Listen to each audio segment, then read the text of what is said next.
Pas mal ça, hein? Ouais. Bonjour tout le monde, j'espère que vous allez bien. Aujourd'hui, on se retrouve pour une vidéo un peu spéciale, tout simplement parce que je vais aborder une des choses qui revient le plus en question dans mes DM, à savoir comment j'ai fait pour en arriver là. Donc effectivement, on va plus parler de parcours photo aujourd'hui, tout simplement parce que c'est une des questions qui revient le plus et ça suscite pas mal d'interrogations parce qu'il faut savoir qu'aujourd'hui, pour ceux qui ne me connaissent pas, j'ai 23 ans et je suis photographe voyage, c'est-à-dire que je parcours le monde pour le photographier et c'est ce qui me permet de gagner ma vie. Je vais t'expliquer en détail comment j'ai fait pour en arriver là aujourd'hui. Au début, je devais être en seconde et je suis parti en road trip aux États-Unis avec mes parents. À ce moment-là, moi et la photo, c'est 20 000 km de distance, j'y connais rien, absolument rien, mais j'ai un petit smartphone qui me permet de faire des photos et à la fin de ce voyage, je me suis retrouvé avec 3000 images. Du coup, à ce moment-là, tu commences à te poser des questions et tu te dis faudrait peut-être que j'investisse, qu'on passe à la vitesse supérieure, qu'est-ce que t'en dis? Évidemment, on a dit oui et je me suis acheté mon premier appareil, à savoir un Nikon D3200 et du coup, je découvre, je fais mes premières images. Attention, c'est du grand chef-d'œuvre. Évidemment, quand tu débutes, tu essayes plein de choses et tu te cherches. Du coup, bah voilà, c'est un peu profiter parce que celles-là, je les montre pas tout le temps. Mon kiff à l'époque, c'était de faire des petits shootings urbex, d'aller dans les spots abandonnés avec mes potes et de faire des petites photos à la cool comme ça. Aujourd'hui, j'en fais encore un peu, ça m'arrive des fois de temps en temps. Mais on a bien évolué, ça a bien changé. On arrive donc en terminale scientifique. Le rêve du petit Jonath, le life goal, c'était de devenir ingénieur en électronique et de concevoir les téléphones de demain. Sauf que le petit Jonath, il avait à peu près 5 de moyenne en sciences en terminale scientifique. Autant te dire que son rêve de concevoir téléphone machin, il est passé à la trappe. Du coup, tu regardes tout ce qui te reste et moi, il me restait un truc. Donc évidemment, je me suis mis à la photographie. J'ai décidé de rentrer dans un BTS photo. Enfin, décidé pas trop, parce que le BTS photographie, c'est une formation qui est énormément demandée. Il y a entre 2 et 3 000 demandes chaque année pour environ 200 places.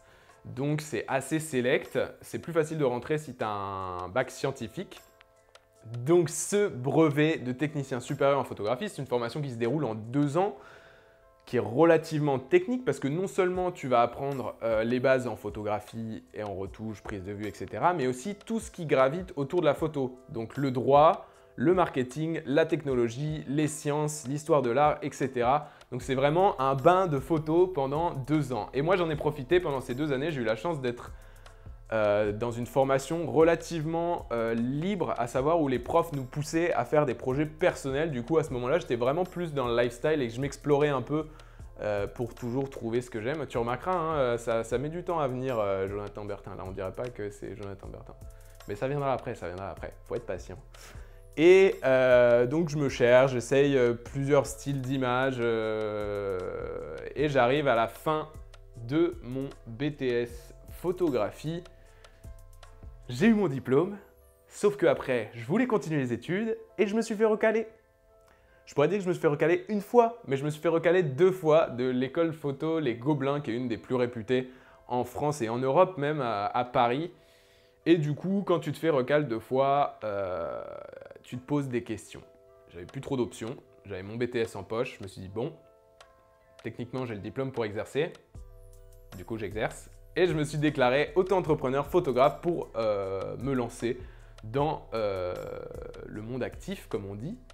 Et ça fait un peu bizarre quand tu débutes.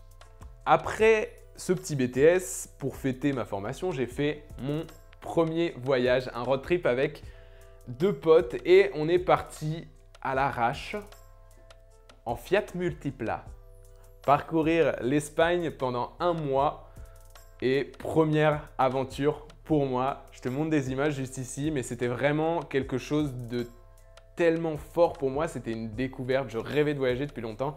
Et ce premier voyage, c'était ma première expérience et j'ai tellement kiffé qu'en rentrant du voyage et en regardant mes images, je me suis dit, mais mec, c'est ça qu'on veut faire. On ne veut pas faire autre chose. J'ai tellement kiffé que voilà, c'est bon, le truc était dans ma tête et je savais ce que je voulais faire. Alors après, entre faire son premier voyage et dire je veux être photographe voyage, et y arriver, c'est un peu comme si tu t'apprenais à faire du vélo et une fois que tu avais appris, tu disais bon vas-y, l'année prochaine je suis au Tour de France les potes.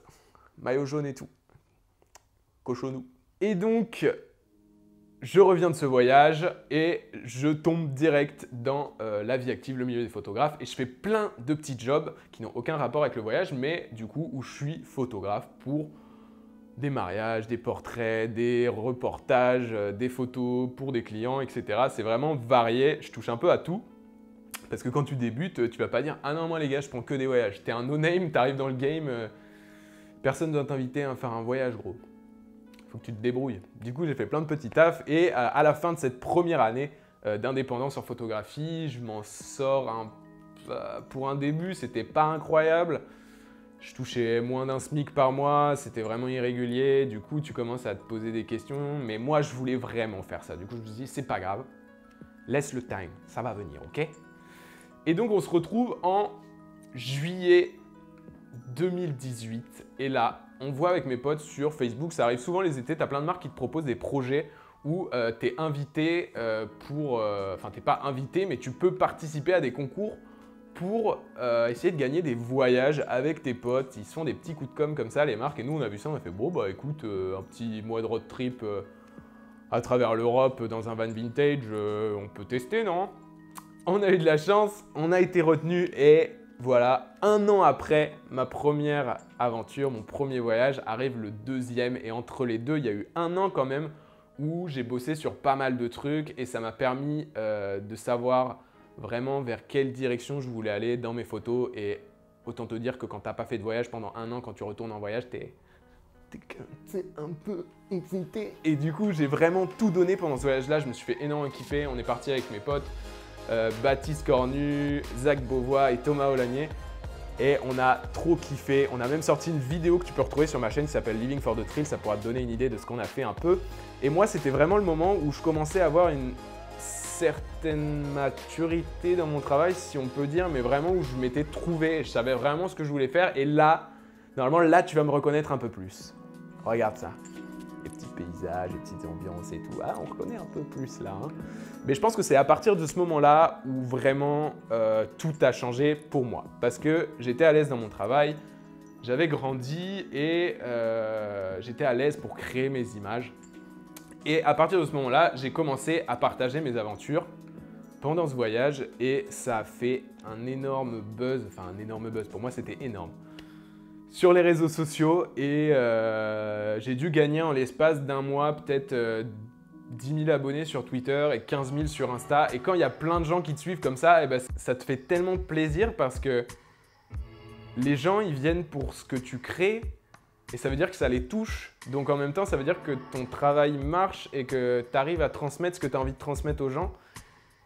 Et quand j'ai vu cette foule de gens arriver, je me suis dit waouh, waouh, waouh, waouh, waouh, waouh, waouh, waouh, il faut qu'on continue comme ça. C'est trop ouf de partager son travail avec des tas de passionnés, de partager tes aventures et de faire rêver les gens. Et du coup, je me suis dit ok, faut qu'on reparte en voyage. Du coup, 2 mois après, on est reparti en voyage avec mes potes en Suisse.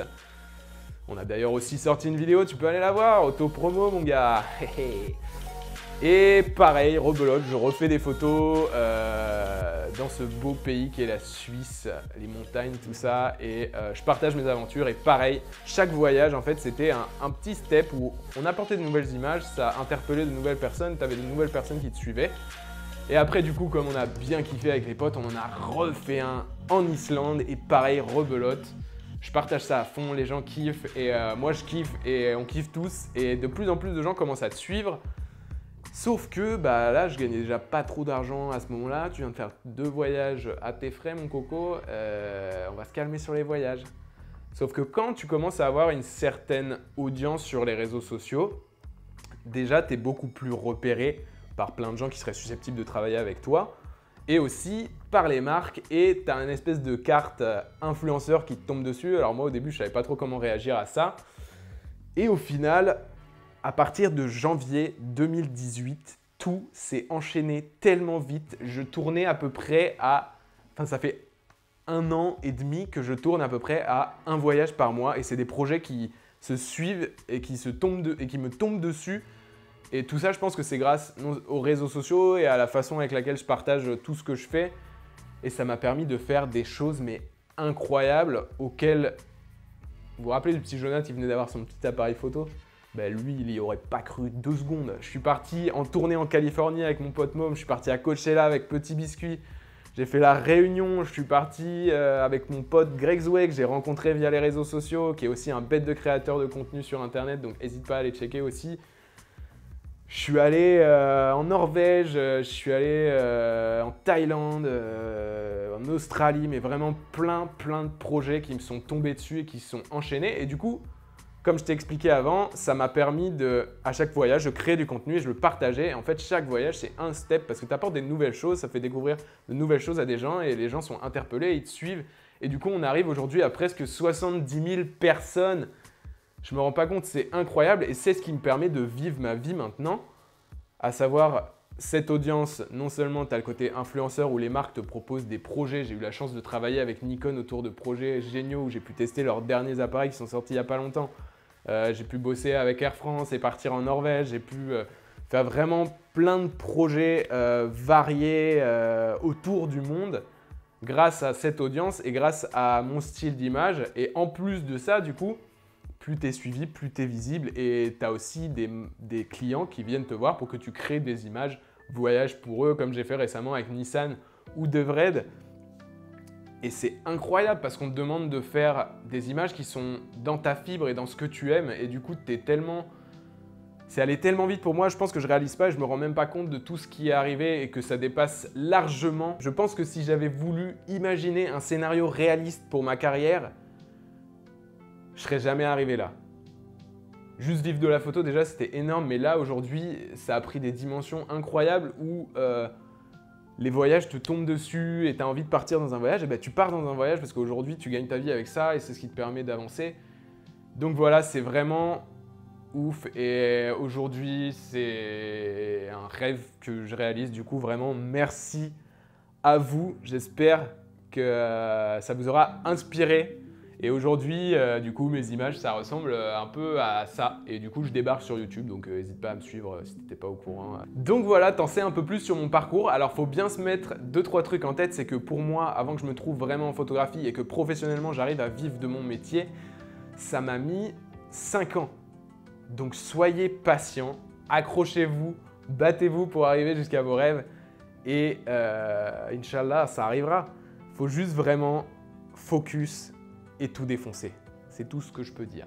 Et il y a un autre truc dont je voulais te parler aussi, c'est que mon parcours, c'est un exemple. Dans les milieux artistiques, tu ne peux absolument pas prévoir ta carrière. Tu ne peux pas te dire « je vais faire comme lui, je vais faire comme elle », parce que c'est des projets qui te tombent dessus, qui te font rebondir sur d'autres projets, qui te font rencontrer d'autres gens avec qui tu vas bosser. C'est vraiment impossible de prévoir comment ça va se passer pour toi. Donc tout ce que je peux te dire, c'est que si tu t'accroches et que tu donnes tout, il n'y a pas de raison.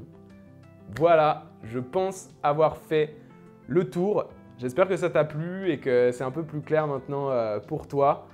N'hésite pas à t'abonner parce que la semaine prochaine, mon pote, c'est la première vidéo voyage. Je t'emmène à New York pour te montrer comment je shoot dans la street et à mon avis, elle va être plutôt pas mal cette vidéo. En tous les cas, merci à tous pour votre accueil vis-à-vis de cette chaîne. Ça fait tellement plaisir de voir que vous êtes touchés, que vous investissez dans ce nouveau projet. Du coup, moi, ça me donne encore plus envie de m'investir. Du coup, on va faire des vidéos de malade. Enfin bref. Merci à tous, je vous kiffe et je vous dis à très vite pour une prochaine vidéo. Sbré!